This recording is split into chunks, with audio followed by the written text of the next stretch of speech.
30 octobre 2013 pour examiner la situation politique de l'heure qui prévaut dans notre pays.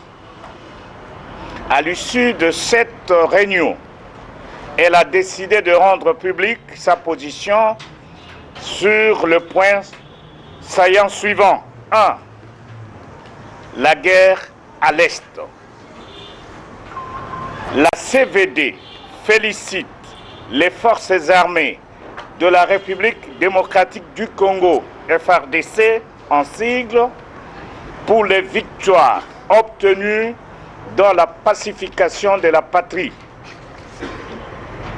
La CVD a toujours cru à la capacité et en l'engagement patriotique de nos vaillants soldats à sécuriser nos populations et assurer l'intégrité de notre territoire national ainsi que sa souveraineté, pour autant qu'il soit débarrassé de toute infiltration, doté de moyens logistiques et matériels conséquents et adoubé d'un encadrement efficient.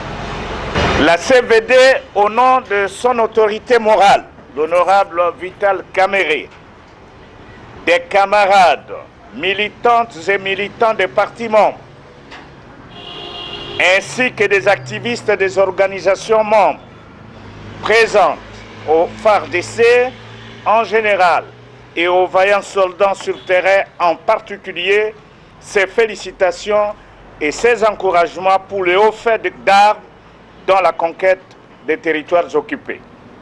Aussi remercie-t-elle la communauté internationale, plus spécialement le secrétaire général des Nations Unies et la France pour respectivement leur rapport et initiative au Conseil de sécurité, lequel ont abouti à la résolution 2098, base juridique de la brigade spéciale d'intervention. Forte de son mandat, fondé sur le chapitre 7 de la Charte des Nations Unies, cette dernière, je vais parler de la brigade spéciale, vient de prouver son efficacité aux côtés des FARDC dans le processus de pacification de la partie orientale de notre pays. À cet effet, la CVD se félicite que son appel lancé en direction de la communauté internationale lors de sa dernière conférence de presse de samedi 26 octobre ait été entendu et produit des effets. Par ailleurs, la CVD profite de cette occasion pour présenter ses condoléances le plus attristées à la MONUSCO et au peuple frère de la République unie de Tanzanie pour le décès du casque bleu qui, au nom de l'unité africaine, a versé son sang sur le sol congolais. Ce digne fils africain n'est pas mort inutilement. Par sa mort, il a sauvé des vies humaines. Il en est de même pour les deux autres, morts avant l'illustre disparu. La nation congolaise leur sera à jamais reconnaissante. C'est maintenant le moment de nous lever pour observer une minute de silence en mémoire de nos vaillants soldats des FARDC tombés sur le champ d'honneur pour la défense de la mère patrie, la RDC.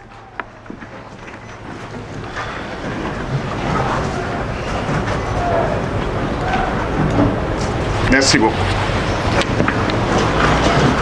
Notre pensée pieuse va tout droit à notre peuple, victime d'une guerre injuste, lui imposée par des complicités internes et externes. Quand cela ne tienne, la CVD invite notre peuple à beaucoup de résistance et à soutenir résolument nos forces armées dans l'accomplissement de leur noble mission, tout en faisant siennes les dernières déclarations du chef de la MONUSCO, de l'envoyé spécial du gouvernement américain et de l'ambassadeur de France au Conseil de sécurité des Nations Unies quant au règlement politique de la crise de façon durable en s'appuyant sur les instruments internationaux. La CVD est catégoriquement opposée à toute rencontre ou négociation bilatérale entre le gouvernement congolais et le M23, à Kampala ou ailleurs. Elle invite les éléments du M23 à déposer immédiatement les armes et tout Congolais ou groupe politique congolais ayant des prétentions politiques légitimes à les verser dans le cadre du dialogue inclusif et transparent sous l'égide de la communauté internationale telle que définie par la résolution 2098 du Conseil de sécurité des Nations Unies et complétée par le dernier rapport du secrétaire général des Nations Unies du 24 septembre 2013 sur la mise en œuvre de l'accord cadre d'Addis Abeba qui stipule à son point 43 ce qui suit.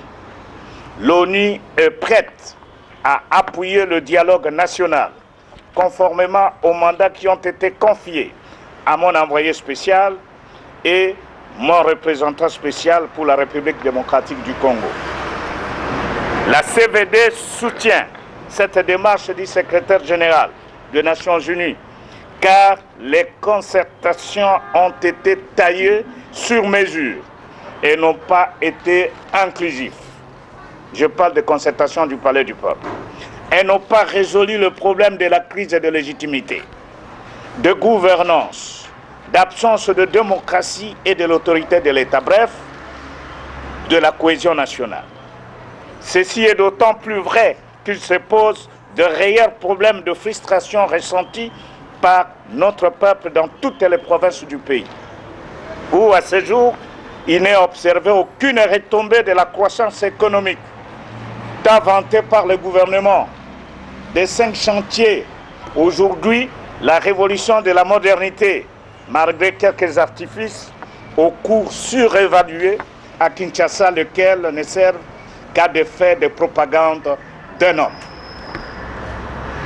Une des illustrations de ces frustrations, c'est notamment le dernier incident du 28 octobre 2013 des insurgés Bakata Katanga dans la ville de Lubumbashi, où une fois de plus, on a déploré mort d'homme pendant que le rapport de la mission d'enquête parlementaire envoyé à Lubumbashi moisit dans le tiroir de l'honorable Minapo. S'agissant des groupes armés, les FDLR, ADF Nalu, LRA et autres, ils doivent se soumettre au mécanisme du désarmement et de mobilisation et rapatriement, réinsertion et réinstallation dans leur pays d'origine au Rwanda et en Ouganda, et militer pour la tenue dans leur pays respectif du dialogue pour une paix durable à laquelle aspire tout le peuple de la région. À défaut, ils seront désarmés et renvoyés de gré ou de force dans leur pays d'origine. Quant aux autres groupes nationaux, entre autres le Maï Maï et leurs différentes composantes, ainsi que les Bakata Katanga, ils doivent aussi déposer les armes et se soumettre à l'issue du vrai dialogue au mécanisme national de désarmement, de démobilisation et de réinsertion. 2. L'idée du plan Marshall en faveur de la région. Tout en saluant le plan Marshall initié par le gouvernement belge en faveur de la région des Grands Lacs, la CVD demande cependant à la communauté internationale que ce plan soit élargi à l'ensemble du territoire national de la RDC, sinistré pendant 12 ans de gestion calamiteuse de M. Kabila. La CVD invite la Banque mondiale, les Fonds monétaires internationaux ainsi que les autres partenaires bi- et multilatéraux à soutenir cette initiative. 3. Coopération régionale et internationale. Par ailleurs, la CVD se félicite de la dernière visite du président sud-africain au Congo et encourage les autres leaders de la région des Grands Lacs à se ressaisir pour tourner définitivement la page sombre des guerres récurrentes et inutilement destructrices pour devenir de véritables partenaires pour la paix et le développement dans l'intérêt de nos peuples respectifs. 4.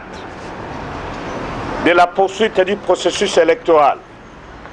La CVD se réjouit de la dernière position du gouvernement américain annoncée sur les médias ce mardi 28 octobre 2013 par la bouche de son envoyé spécial dans la région des Grands Lacs et qui martèle ce qui suit.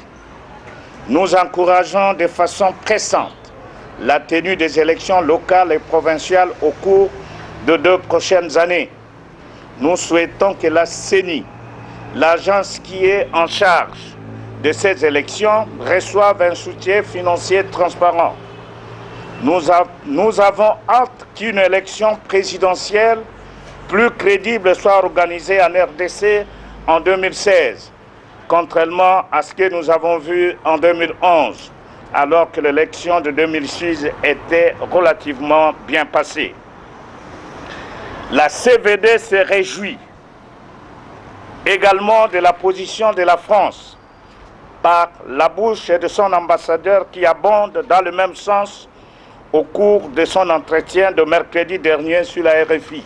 Il est donc clair pour ceux qui avaient encore derrière la tête des agendas cachés relatifs aux prolongations subtiles des mandats des institutions de la République en prêtant une séquence électorale difficile à mettre en place, que la communauté internationale et le peuple congolais veilleront à ce que les élections, alors toutes les élections, puissent s'organiser d'ici 2016, et c'est compris l'élection présidentielle.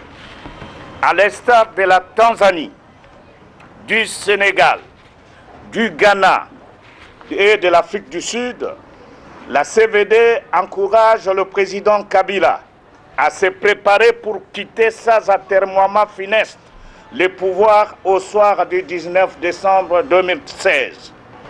Échéance constitutionnelle irrévocable et non négociable. Plus que jamais, l'alternance au sommet de l'État est désormais, pour le peuple congolais, une demande politique et sociale. Enfin, la CVD est fermement convaincue que l'heure de l'union sacrée pour sauver la patrie a sonné pour tout le monde, quelles que soient nos convictions et appartenances politiques. C'est pourquoi la CVD invite toutes les forces vives de la nation à se trouver dès à présent autour d'une table sous les bons offices de la communauté internationale en vue d'un dialogue politique transparent et inclusif à même d'offrir à notre peuple des réponses idoines à ses attentes légitimes. Vive la République démocratique du Congo dans son unité territoriale retrouvée. Que Dieu de nos ancêtres bénisse notre patrie. Je vous remercie.